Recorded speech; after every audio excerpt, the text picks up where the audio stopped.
우리 서로 기쁨으로 우리 인사 나누겠습니다. 주님을 사랑합니다. 우리 서로 인사 나눕니다.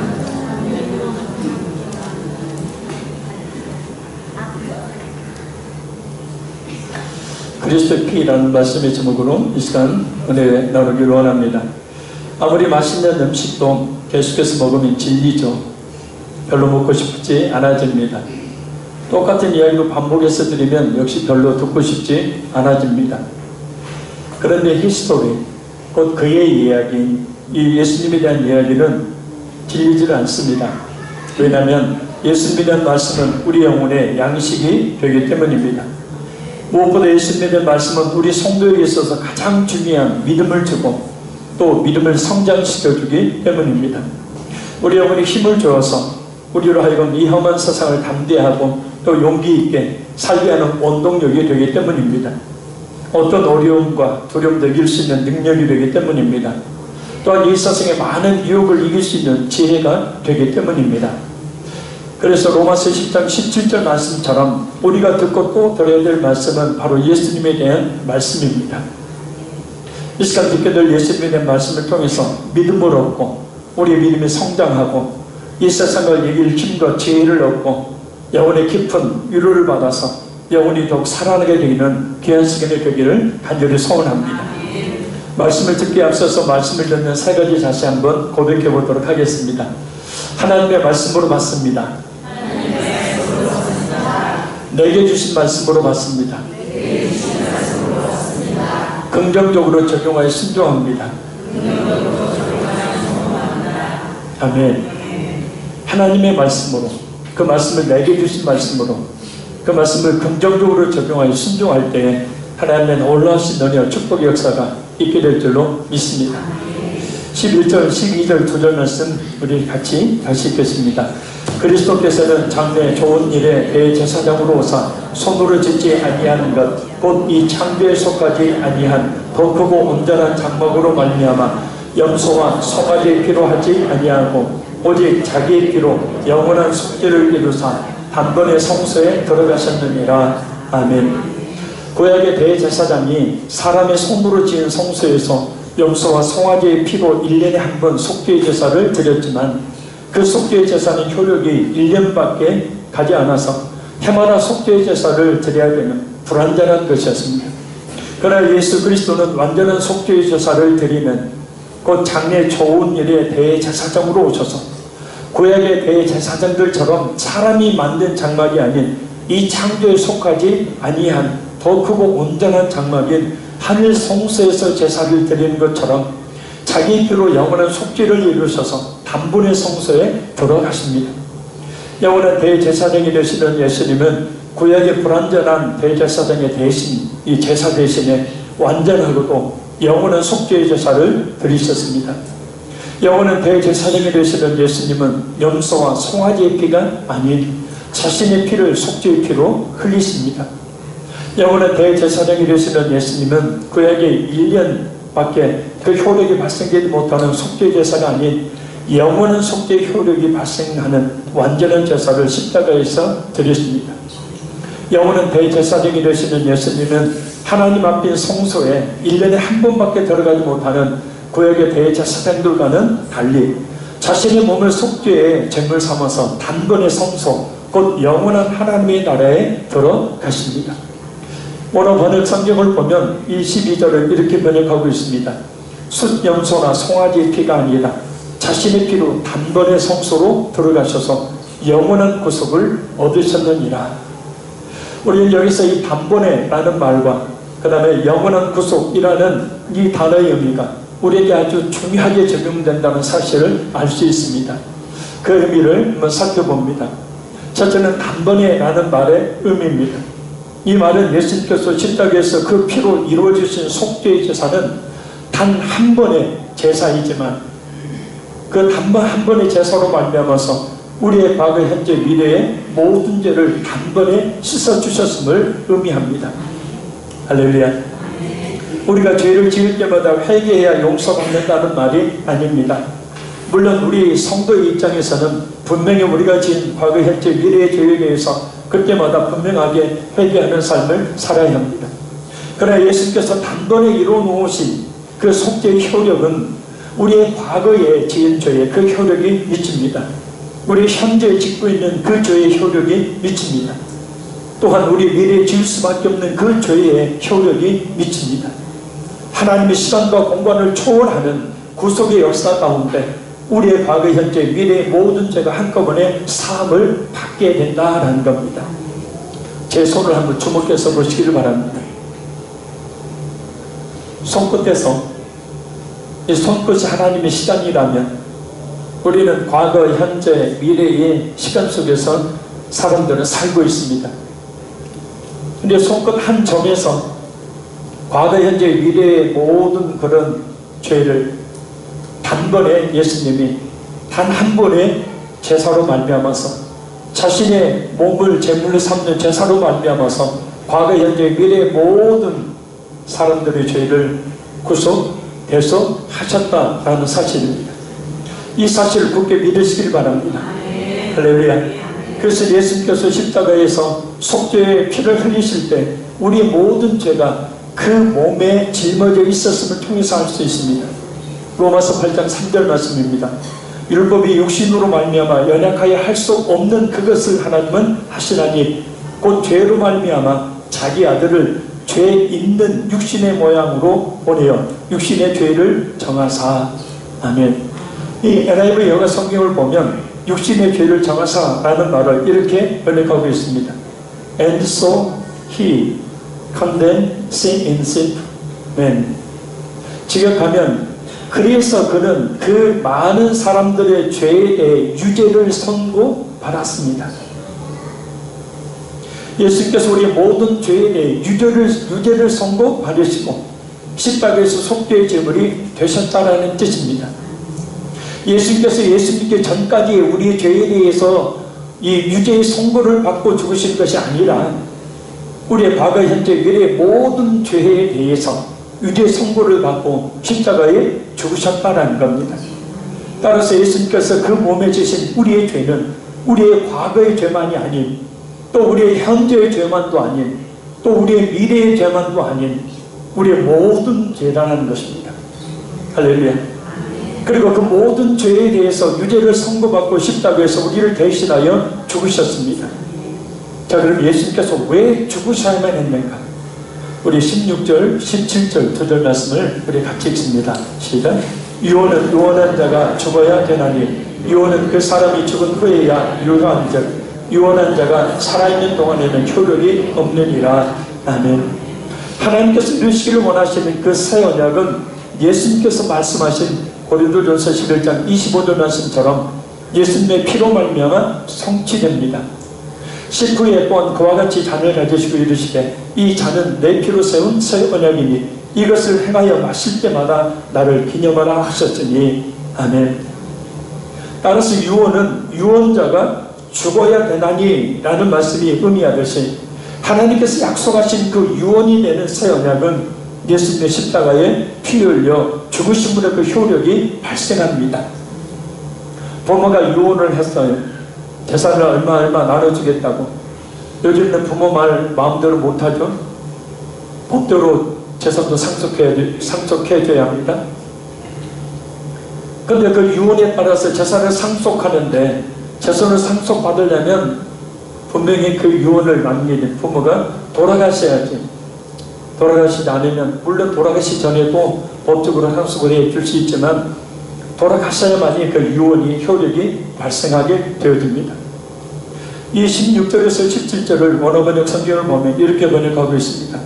참으로 언약이 있는 곳에는 유언자의 죽음이 따라와야 합니다. 언약은 죽음을 통하여 견고해지니 이 유언자가 살아있을 때는 효력이 없기 때문입니다. 유언자가 살아있는 동안에는 효력이 없느니라 라는 말씀처럼 예수께서 속죄의 그 피를 흘리시며 죽지 않으시면 새 언약은 이루어지지 않습니다. 새 언약은 예수님께서 십자가에 죽으셔야만 이루어집니다. 그래서 예수님께서 죽으신 겁니다. 바로 우리의 모든 죄로부터 구원하시기 위해서 말입니다. 따라서 우리를 살리시려고 예수님께서 십자가에서 속죄의 피를 흘려 죽으셨으니 그것을 믿는 성도가 가장 먼저 할 일은 그 사실을 굳게 믿어서 구원의 확신을 가지는 겁니다. 예수님께서 이루어놓으신 이 속죄의 제사로 말미암아서 하나님 앞에서 죄 없다는 곧 의롭다함을 받았으니 언제 죽음을 맞이해도 예수님께서 계신 저 하늘 천국에 갈 수 있음을 확실히 믿어야 한다는 겁니다. 할렐루야. 그 사실을 확실히 믿는 성도는 구원의 확신을 가지게 됩니다. 내 죄지, 내 환경, 죄를 짓고 있는 내 모습 때문에 내가 구원받는 것이 아닌 예수님께서 내 모든 죄를 지시고 십자가에 죽으셨기 때문에 그 십자가의 공로로 말미암아 내가 그 구속을, 내가 그 구원을 이룬 것이 아니라 하나님께서 이루어놓으신 그 구원의 은혜를 믿게 될 때 구원의 확신을 갖게 된다는 거예요. 그래서 우리가 언제든지 하나님께서 우리의 생명을 끝나는 그날 두려움 없이 우리가 하나님의 나라에 갈 수 있는 이유는 바로 예수님께서 우리 모든 죄를 대속해 주셨기 때문입니다. 그리고 그러한 엄청난 죄사함의 은혜를 진정 믿는 성도는 예수님을 죽게 만든 장본인이 유대인들이 아닌 바로 우리 자신이라는 사실을 깨달아 알고 예수님을 그렇게 비참하게 죽게 만든 원인이 되는 그 죄를 미워하고 끊는 거룩한 삶을 살아야 한다는 겁니다.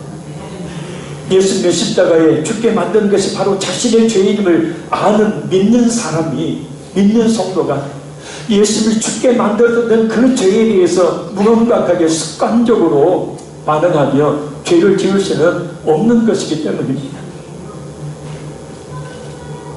믿으시길 바랍니다.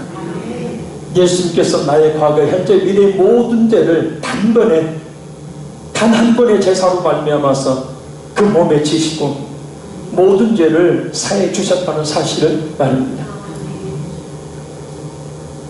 다른 하나는 영원한 구속이라는 말의 의미입니다. 예수님께서 십자가에 설리신 피로 이루어놓으신 속죄의 효력이 영원하다라는 뜻입니다.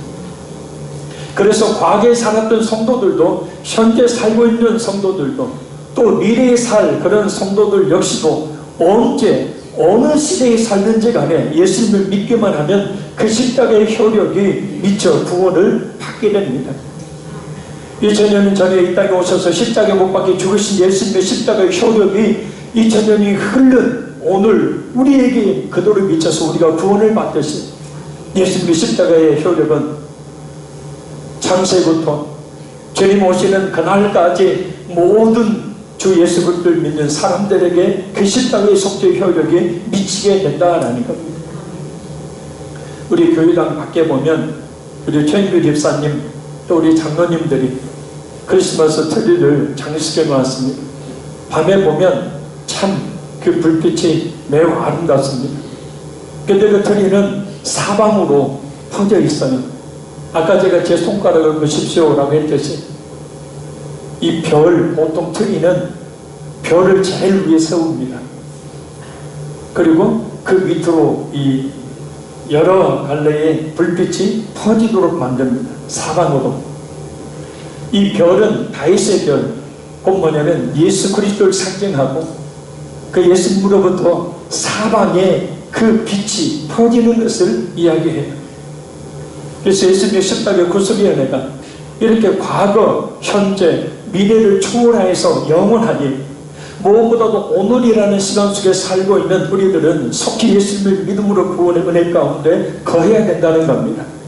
그 십자가의 생명의 빛이 저 100년을 살지 못하는 우리 자신의 시간 속에서는 항상 비춰지는 것이 아니기 때문입니다. 나중에 믿으면 되지. 그게 아니라 지금 믿어야 된다는 겁니다.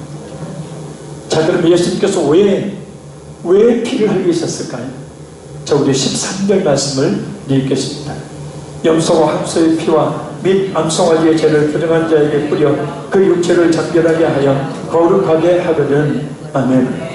염소와 함소의 피는 속죄를 위해서 사용된 피를 말하고, 그리고 암송아지의 죄는 민수기 19장을 보면 부정한 자를 깨끗하게 하는 정결을 행할 때 사용된 죄를 말합니다. 그러면 왜 이 피와 죄를 부정한 자에게 뿌려서 정결하게 했을까? 자, 우리 18절에서 22절까지 말씀 우리 같이 있습니다. 이러므로 첫 언약도 피 없이 세운 것이 아니니 모세가 율법대로 모든 계명을 온 백성에게 말한 후에 송아지와 염소의 피 및 물과 붉은 양털과 우슬초를 취하여 그 두루마리와 온 백성에게 뿌리며 이르되 이는 하나님이 너희에게 명하신 언약의 피라 하고 또한 이와 같이 피를 장막과 섬기는 일에 쓰는 모든 그릇에 뿌렸느니라. 율법을 따라 너희 모든 물건이 피로써 정결하게 되나니 피 흘림이 없은즉 사함이 없느니라. 아멘. 새 언약이 예수 그리스도의 십자가에 피 흘려 죽으심으로 그 효력을 발생했듯이 과거 하나님께서 이스라엘 백성들과 맺으신 그 옛 언약 역시 짐승이 피를 흘려 죽음으로 말미암아서 그 효력이 발생했습니다. 이스라엘 백성들과 대제사장의 죄를 속죄하기 위해서는 송아지와 염소의 이 피가 뿌려졌고 정결하게 하는 그 예식에는 물과 붉은 양털과 또 우슬초를 사용했습니다. 레위기 14장 4절에서 7절 보면 한성병자를 정결케 하는 의식에 물과 우슬초를 사용을 합니다. 이 정결례를 따라서 기독교와 유사한 그런 몇몇 종교에서는 지금도 이 성소라는 것을 뿌려서 신도들에게 정결례를 행합니다. 물론 그런다고 정결해지는 것은 아니지만 말입니다. 이런 정결의식의 하나로 짐승의 피를 그 두루마리인 언약 체계까지 뿌렸고 또한 온 백성에게 뿌렸습니다. 이 정결의식은 하나님께서 명령하신 것이죠. 그래서 짐승의 피를 심지어 장막과 섬기는 일에 사용되는 모든 그릇에까지 뿌립니다. 레위기 8장 22절에서 24절과 30절을 보면 짐승의 피를 취해서 아론 계통의 제사장들의 이 귀, 또 발, 몸에 바르고 옷에 뿌립니다. 하나님께 주신 율법의 규정에 따라서 모든 물건은 피로서만 정결하게 되기 때문입니다. 왜 짐승의 피를 모든 사람에게 또 모든 물건에게까지 뿌렸을까요? 왜 예수님은 십자가에서 굳이 피를 흘리시며 죽으셨을까요? 피를 흘리지 않고도 그냥 죽으시면 되는데 왜 굳이 피를 흘리시고 그렇게 피를 강조하시는 것일까요? 바로 피 흘림이 없은즉 사함이 없느니라. 오늘 번역 성경을 보면 이렇게 번역합니다. 피 흘림이 없으면 용서도 없습니다. 그럼 왜 피를 흘리지 않으면 용서를 받지 못할까요? 레위기 17장 11절 말씀입니다. 육체의 생명은 피에 있습니다. 내가 이 피를 너희에게 주어 제단에 뿌려 너희의 생명을 위하여 속죄하게 하였나니 생명이 피에 있으므로 피가 죄를 속하느니라. 곧 생명은 곧 피라는 얘기예요. 할렐루야. 생명은 그 피에 있죠. 그래서 우리가 피를 흘리게 되면 죽지 않습니까? 그래서 피를 흘린다는 것은 꼭 뭐냐면 생명을 내어놓는다는 것을 뜻합니다. 짐승들이 구약의 이스라엘 백성들의 죄를 짊어지고 죽을 때 피를 흘렸던 이유는 이스라엘 백성들을 대신해서 자신의 생명을 내어놓는다는 것을 상징하죠. 자, 그러면 왜 생명을 내어놓아야 할까? 로마서 6장 23절 말씀입니다. 죄의 삭은 사망이요. 이 죄의 삭은 사망이기 때문입니다. 그래서 죄를 지은 모든 사람이 육체에서 영원히 떠나는 육체적 죽음과 아울러서 그 영혼이 영원한 지옥에 던져지는 둘째 사망, 그 둘째 사망을 당하게 됩니다.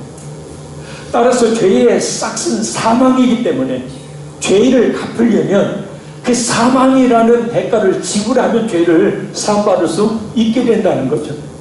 할렐루야. 그래서 생명을 의미하는 피를 흘려 죽음으로 곧 죄에 대한 대가로 생명을 내어놓음으로 죄를 사함받는다는 겁니다. 예수님께서 그 피가 의미하는 생명을 내어놓으셨기에 그 예수님을 믿는 사람의 모든 죄가 사함을 받게 되는 것입니다. 예수님의 십자가의 피는 예수님의 곧 생명을 내어놓으셨다는 뜻이에요. 그래서 피 흘림이 없은즉 사함이 없느니라. 이 말씀은 예수님께서 십자가에서 피 흘려 죽으심으로 사함을 받느니라 라는 말씀으로 성취가 됩니다. 예수님께서 십자가에 흘리신 그 피는 바로 우리 과거, 현재, 미래의 모든 죄를 사함받도록 하기 위해 생명을 내어놓음을 말합니다. 우리의 모든 죄에 대한 사망이라는 그 엄청나고 처참한 대가를 완전하게 지불해 주심을 이야기합니다. 그래서 예수님의 십자가의 피 흘리심을 믿으면 그 죄사함의 효력이 믿는 자에게 발생해서 모든 죄를 사함 받는 것입니다. 믿으시길 바랍니다. 이 사실을 믿는 것보다 더 중요한 것은 없습니다. 이 사실을 믿는 것보다 더 급한 일은 없습니다. 이 사실을 믿는 것보다 더 큰 축복은 없습니다. 이 십자가의 사랑이 이 시간 성령님의 역사해 주심으로 우리 마음에 가득 차게 되기를 간절히 소원합니다. 이 십자가의 사랑이 마음에 부어지면 영혼의 구원을 받으면 물론이거니와 어떤 고난도 이길 수가 있습니다. 어떤 어려움도 극복할 수 있는 능력이 됩니다. 세상에 주지 못하는 진정한 마음의 평안과 기쁨이 충만해지도록 만드는 원동력이 됩니다. 그리고 확실한 믿음을 얻게 되면 하나님께서 모든 일들을 잘되게 해주십니다. 병도 고쳐주십니다. 잃어버렸던 것들 다시 찾게 해주십니다. 새로운 길도 열어주십니다. 그래, 걱정하지 말고 예수님을 강하게 붙드시기를 바랍니다. 할렐루야. 왜냐하면 우리에게 오는 모든 고난과 어려움은 궁극적으로 딱 한 가지 목적 때문입니다. 하나님께서 우리를 부르시는 거예요. 부르시는 방법으로 사용하는 것은 여러 가지 문제들이죠. 자녀들의 문제, 질병의 문제, 물질의 문제, 내 앞길이 답답하고 공부한 문제, 마음의 질병의 문제, 이와 같은 여러 가지 문제들 주심을 통해서 하나님은 우리를 부르신다는 거예요. 왜요? 말해도 사실 못 들으니까요. 말해도 듣지 않으니까요. 그래서 그런 죽을 질병을 주심을 통해서 네 생명이 누구에게 달렸는지 바라라는 겁니다. 그렇게 교만했던 사람들도 말입니다. 막상 죽을 병에 걸리면 그렇게 겸손해집니다. 죽음이라는 것을 생각해보면 자신의 힘으로 어떻게 할 수 없다는 사실을 알기 때문입니다. 아무리 내 힘으로 열심히 돈을 벌어보려고 해도 벌어지지가 않아요. 아무리 내 뜻대로 자녀들을 키우려고 해도 그 자녀들이 뜻대로 키워지는 것이 아닙니다. 하나님께서 그런 고난의 문제들을 통해서 궁극적으로 부르시죠. 궁극적으로 부르셔서 주기를 원하시는 것은 바로 뭐냐면 예수 그리스도를 믿는 믿음이에요. 할렐루야. 그래서 그 믿음을 확실히 갖고 있는 성도님, 어떤 일이 있어도 흔들리지 않는 굳센 믿음을 가지고 있는 그 성도에게는 하나님께서 그 모든 문제를 해결해 주신다는 겁니다. 그런데 우리가 이 사실을 제대로 알지 못하고 그냥 현재 문제에 빠져서만 살고 있는데 하나님이 원하시는 것은 바로 뭐냐면 예수 그리스도를 믿는 믿음이에요. 할렐루야.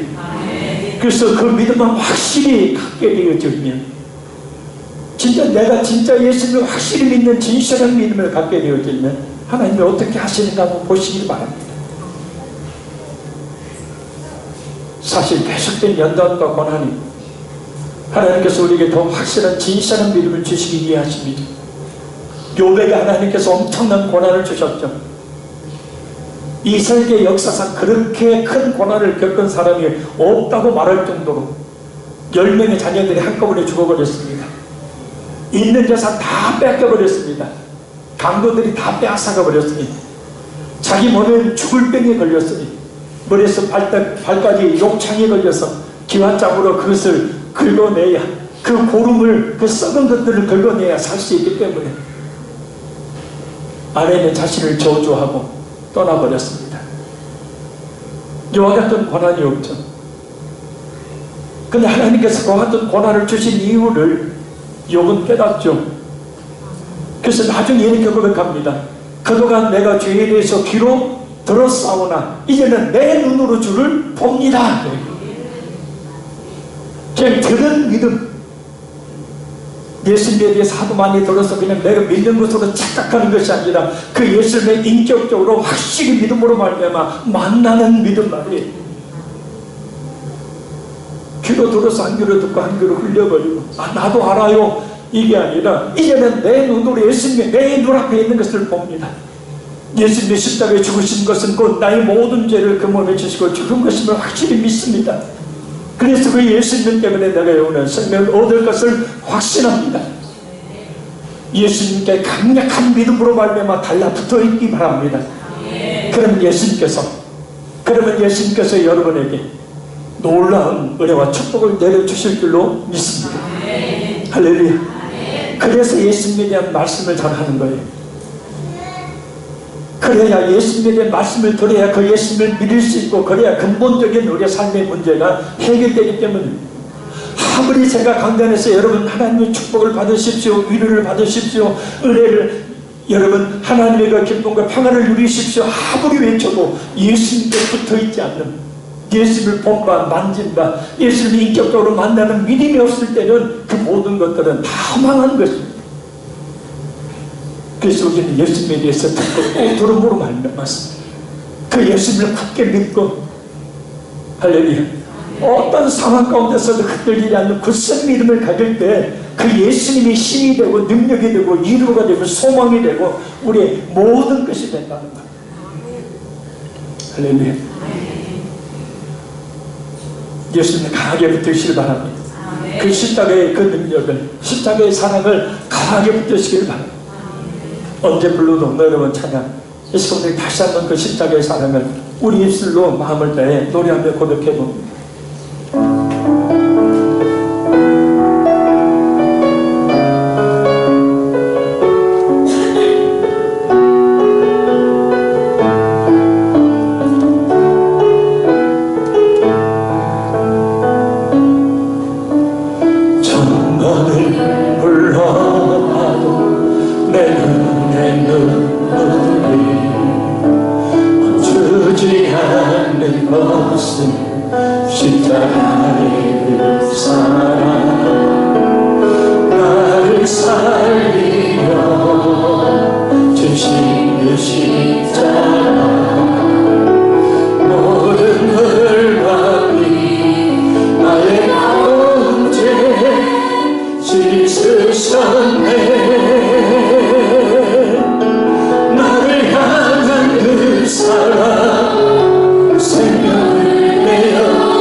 그래서 우리 모든 문제의 해답은 예수님의 십자가의 피를 흘려주심의 그 놀라운 능력에 있습니다. 자, 우리 14절 15절 들은 말씀 우리 같이 읽겠습니다. 하물며 영원하신 성령으로 말미암아 흠없는 자기를 하나님께 드린 그리스도의 피가 어찌 너희 양심을 죽은 행실에서 깨끗하게 하고 살아계신 하나님을 숨기게 하지 못하겠느냐. 이로 말미암아 그는 새 언약의 전부자시니 이는 첫 언약 때의 범한 죄에서 속량하려고 죽으사 버리심을 입은 자로 하여금 영원한 기업의 약속을 얻게 하려 하십니다. 아멘. 예수님은 옛 언약의 그 불완전한 속죄가 아닌 새 언약의 완전한 속죄를 위한 새 언약의 종부자가 되셔서 부르심을 입은 자인 참 믿음을 가진 성도로 하여금 영원한 기업의 약속인 저 하늘나라를 얻게 하셨습니다. 그런데 중요한 것은 예수님의 모든 사역은 성령님과의 동역으로 말미암아 이루어졌다는 겁니다. 동정녀 마리아의 몸에 성령으로 말미암아서 잉태되어 이 땅에 오셨고 성령의 기름 부음을 받으시며 공생의 사역을 시작하셨기 때문입니다. 성령의 능력으로 천국 복음을 증거하셨고 그 성령의 능력으로 귀신을 쫓고 병든 자들을 고치시는 사역을 감당하셨고 십자가에 달려 죽으신 후에도 성령으로 말미암아 부활하셨기 때문입니다. 그리고 지금도 성령으로 말미암아 우리 가운데 역사하고 계시기 때문입니다. 중요한 것은 성령으로 말미암아 흠없는 자기를 하나님께 드린 그리스도의 피가 어찌 너희 양심을 죽은 행실에서 깨끗하게 하고 살아계신 하나님을 섬기게 하지 못하겠느냐라는 겁니다. 예수님의 십자가에서 흘리신 그 속죄의 피는 믿는 성도의 양심을 깨끗하게 한다 그랬어요. 이 양심은 사전을 보면 도덕적인 가치를 판단해서 옳고 그름, 선과 악을 깨달아 바르게 행하려는 의식이라고 말하고 있습니다. 예수님의 십자가의 피는 믿는 성도로 하여금 뭐가 옳고 그른지, 또 어떤 것이 선이고 어떤 것이 악인지를 분별해서 바르게 행하도록, 선을 행하도록 만든다는 겁니다. 예수님을 믿기 전에는 이 양심이 그 기능을 상실해서 옳고 그름과 선과 악을 제대로 깨닫지 못할 죄를 행하는 죽은 행실 가운데 살았지만, 예수님을 믿게 되면 무엇보다 성령 하나님의 역사하심으로 말미암아서 옳고 그름과 선과 악을 제대로 깨달아 바르게 살게 된다는 거예요. 한마디로 근본적인 우리의 마음에서부터, 우리 심령에서부터 근본적인 변화가 일어나게 된다는 겁니다. 양심이 살아나게 되니 죄의 종로를 타던 이전의 행실을 버리고 하나님을 경외하며 하나님의 뜻대로 살기를 힘쓰게 되는 겁니다. 그래서 믿는 성도 안에서 말씀과 기도를 통해서 계속해서 우리의 성령님께서 이루어 가시는 역사예요. 데브리전서 4장 5절 말씀입니다. 하나님의 말씀과 기도로 거룩하여 지니라. 아멘. 따라서 예수님의 십자가의 피의 능력을 진실하게 믿는 성도는 늘 말씀을 사모하게 되고 늘 기도하기를 힘씁니다. 그래서 말씀과 기도를 통해서 역사하시는 성령으로 말미암아 마음에서부터 근본적인 변화가 일어나, 왜요? 성령께서 우리 안에 계시기 때문에. 성령께서 우리 안에 어둠을 물리쳐 몰아내시고 우리 안에 빛을 비추게 하시기 때문에, 우리 안에서 거룩하신 그 역사를 이루어 가시기 때문에, 그래서 예수를 믿는 성도는 죄를 멀리하게 되죠. 죄를 지었다고도 바로 쉽게 그 죄 가운데서 빠져나오게 됩니다. 그 죄를 증오하고 미워하게 되죠. 하나님을 경외하며 하나님의 뜻대로 살아가기를 힘쓰게 됩니다. 이렇게 변화되어가는 성도에게 여러분, 하나님의 진정한 축복이 있다는 것을 믿으시기를 바랍니다. 세상에 내 힘과 내 지혜와 내 능력으로 얼마든지 성공할 수 있고 얼마든지 부유함을 누릴 수 있습니다. 그러나 그것은 잠시일 뿐 그 끝은 영원한 멸망이겠죠. 그러나 하나님이 주시는 축복은 이와 같이 근본적인 변화가 일어나는, 예수를 믿음으로 말미암아 근본적인 변화가 일어나 확실히 죄의 편에 선 사람에게 주시고, 그와 같은 은혜와 축복은 찾아서서 계속해서 이어지게 되는 겁니다. 이런 변화가 지금 우리에게서 일어나고 있습니까? 결론적으로 말씀드립니다. 예수님께서 십자가를 내신 그 피는 바로 우리의 과거, 현재, 미래의 모든 죄를 사함받도록 하기 위한 생명을 내어놓으심을 말합니다. 그래서 예수님의 십자가의 피 흘리심을 믿으면 그 죄사함의 효력이 믿는 자에게 발생해서 모든 죄를 사함받습니다. 그 십자가의 피가 가진 속죄의 효력은 과거, 현재, 미래의 모든 믿는 성도에게 미쳐서 구원을 받게 합니다. 또한 십자가의 사랑은 그 영혼이 구원을 받으면 물론이거니와 어떤 고난도 이길 수 있는 힘이 되고 어떤 어려움도 극복할 수 있는 능력이 되며 이 세상에 주지 못하는 참된 평안과 기쁨을 충만하게 하는 원동력이 됩니다. 그러니 예수님을 진실하게 믿는 믿음으로 참된 평안과 기쁨이 가득하기를 바랍니다. 마지막으로 성령으로 말미암는 예수님의 십자가의 피는 믿는 성도로 하여금 뭐가 옳고 그런지, 또 어떤 것이 선이고 악인지를 분별해서 바르게 행하도록, 선을 행하도록 만듭니다. 근본적인 변화가 일어나는 삶을 살게 만든다는 겁니다. 죄를 멀리하고 하나님을 경외하고 하나님의 뜻대로 살기를 힘쓰는 삶 말입니다. 이런 변화가 우리 자신에게서 일어나야 합니다. 그런 성도에게 하나님의 진짜 축복이 임하기 때문입니다. 이 시간 우리 간절히 말씀 붙들고 기도하기를 원합니다. 예수님께서 십자가에 흘리신 피로 저희의 과거, 현재, 미래의 모든 죄를 사함받도록 하기 위해 생명을 내어놓으신 것을 믿습니다.